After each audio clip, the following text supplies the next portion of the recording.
This channel does not promote any violent, harmful, or illegal activities. All content provided by this channel is meant for an educational purpose only. বন্ধ হ'ব নেকি Paytm? বহুতে পেটিএমৰ UPI সেৱা বন্ধ হ'ব বুলি আশংকা প্ৰকাশ কৰিছে ছ'চিয়েল মিডিয়াত। এইফালে কোম্পানীটোৱে প্ৰকাশ কৰিছে যে এয়া কেৱল উৰা বাতৰিহে। অধিসূচনাৰ ভুলৰ বাবে এই সমস্যাৰ সৃষ্টি হোৱা বুলি জানিবলৈ দিয়ে। দৰাচলতে 2024 চনৰ ৰিজাৰ্ভ বেংকে পেটিএম পেমেণ্টছ বেংকৰ ওপৰত কঠোৰ নিষেধাজ্ঞা আৰোপ কৰিছিল।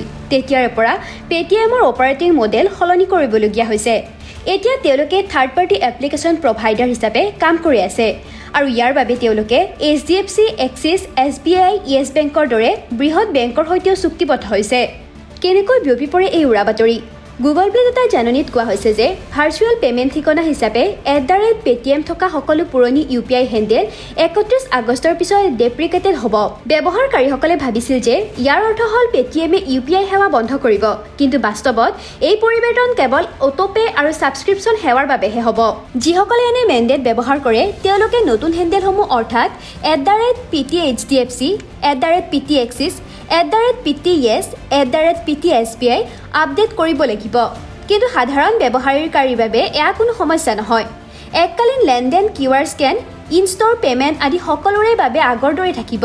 ইতিমধ্যে NPCIয়ে পেটিএমক অক্টোবৰ মাহৰ পৰা নতুন ব্যৱহাৰকাৰী পঞ্জীয়ন কৰাৰ অনুমতি দিছে। গতিকে পেটিএমৰ UPIক লৈ আতংকিত হোৱাৰ কোনো প্ৰয়োজন নাই। দৰাচলতে নতুন বেংকৰ সৈতে অংশীদাৰিত্বৰ বাবে এই সেৱা অধিক সুস্থিৰ হৈ পৰিছে। News desk report, TV9 Assam.